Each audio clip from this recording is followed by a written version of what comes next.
Shalom. Setiap manusia memiliki pengharapan akan masa depan yang lebih baik. Ada yang berharap ingin memiliki rumah yang mewah. Ada yang berharap ingin memiliki uang yang banyak, harta yang banyak. Ada juga yang berharap ingin memiliki mobil yang mewah. Contohnya mobil sport.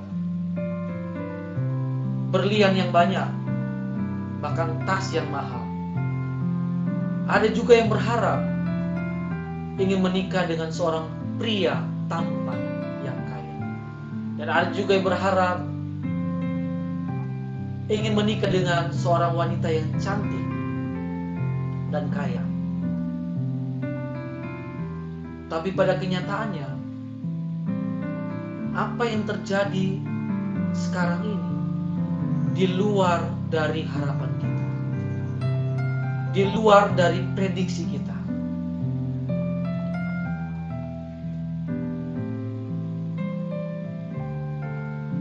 Orang yang kita kasihi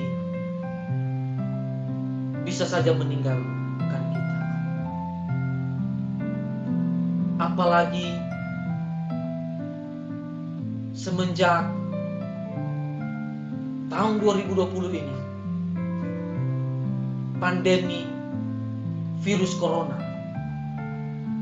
atau biasa yang kita sebut dengan COVID-19 menjadi teror bagi umat manusia. Hampir seluruh negara dilanda pandemi COVID-19. Banyak orang yang kita kasihi meninggal akibat COVID-19. Terjadi pengurangan karyawan di mana-mana. Bahkan di Indonesia sendiri, hampir mencapai 2 juta orang kehilangan pekerjaan.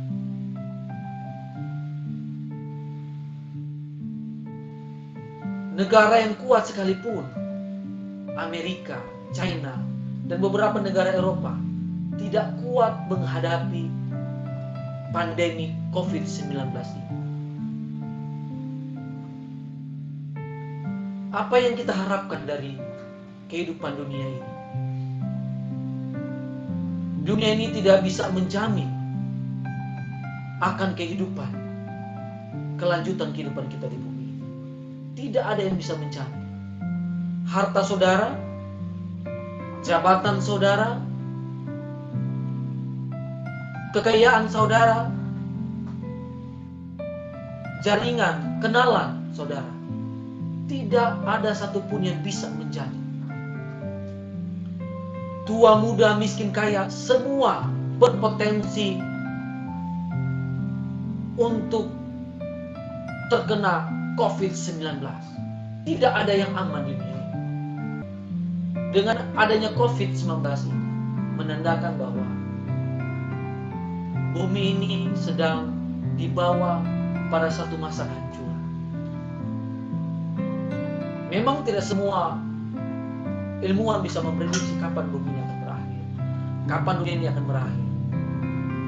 Tapi percayalah, ketika Alkitab mengatakan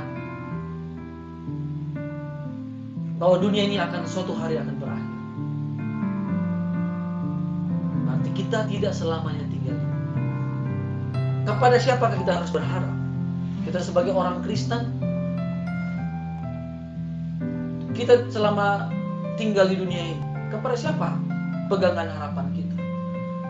Kepada siapa kita harus berpegang? Mari kita akan belajar mengenai pengharapan yang sesungguhnya yang ditulis di dalam Alkitab. Pengharapan yang benar, yang sesuai dengan kebenaran firman Tuhan. Mari kita buka di dalam Roma 5 ayat 1 sampai ke 5. Pengharapan tidak bisa dipisahkan dengan iman. Karena iman dan pengharapan itu adalah satu paket.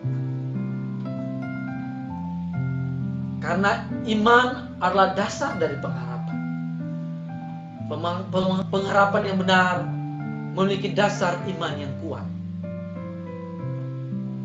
Menjadi pertanyaan di sini, iman yang seperti apa? Karena banyak orang juga memahami bahwa ketika mereka menjadi Kristen, mereka diselamatkan oleh iman mereka. Orang yang benar-benar beriman akan mengarahkan hidupnya berfokus hanya kepada Tuhan.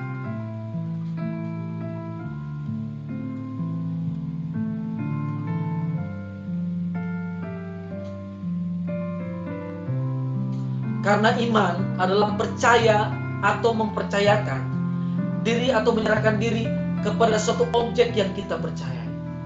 Dalam hal ini yang kita percaya adalah Tuhan Yesus. Sudahkah saudara mempercayakan seluruh kehidupan saudara kepada Yesus? Setiap aspek kehidupan saudara kepada Tuhan Yesus. Karena banyak orang Kristen hanya percaya dalam tatanan pikirannya, dalam nalar logikanya, tidak menunjukkan iman kepercayaannya itu melalui sikap perbuatan dia setiap hari. Karena ketika kita percaya, ketika kita beriman, berarti itu harus diwujudkan dengan sikap kita setiap hari, harus diwujudkan dengan perbuatan kita setiap hari. Karena orang melihat perbuatan kita yang mencerminkan nilai-nilai Kristen.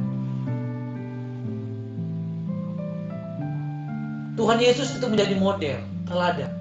Ketika Tuhan Yesus hidup 33,5 tahun di dunia, dia sudah menjadi contoh model bagaimana orang Kristen hidup. Seperti ayat 3 menekankan bahwa penderitaan atau kesengsaraan kita akan menimbulkan ketekunan. Tuhan Yesus mengajarkan ketika kita mengikut Yesus, kita harus pikul salib, harus menderita, harus menyangkal diri, harus mengosongkan diri kita. Tidak ada lagi kepentingan pribadi yang kita tonjolkan.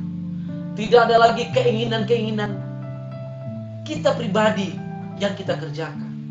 Hanya satu yang kita kerjakan, adalah kepentingan Tuhan dan pekerjaannya. Jadi saudaraku yang kekasih dalam Tuhan Yesus Kristus, saat ini kita belajar bahwa iman itu harus ditunjukkan oleh perbuatan kita, melalui sikap hati kita, melalui setiap perbuatan kita menunjukkan bahwa kita benar-benar adalah orang yang beriman kepada Tuhan Yesus Kristus. Kita harus mengenakan karakter Kristus dalam kehidupan kita.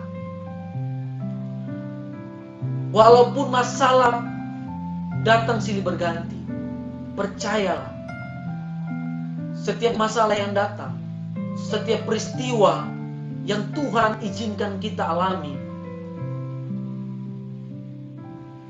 itu akan membentuk karakter kita. Itu akan menjadi alat Tuhan untuk terus mempertajam karakter kita menjadi seperti Kristus. Jadi benar-benar kita harus berharap sungguhnya kepada Tuhan. Tidak ada yang kita bisa andalkan di dunia ini selain kepada Tuhan. Ketika kita mengaku bahwa kita adalah anak-anak Tuhan, berarti kita harus hidup seperti anak-anak Tuhan. Mari hidup kudus, tak bercela, karena itulah keinginan Tuhan. Dalam firman Tuhan berkata dalam kitab Petrus, kuduslah kamu sebab aku kudus. Tuhan menginginkan orang yang hidup tak bercacat, yang selalu tidak mementingkan kepentingan pribadi, tapi mementingkan kepentingan Tuhan dan pekerjaannya. Mari saya ajak saudara untuk terus berusaha fokus mencari Tuhan. Mari kita bangun pengharapan kita dalam Tuhan. Bangun pengharapan kita dalam Tuhan. Fokuskan hidup kita hanya kepada Tuhan.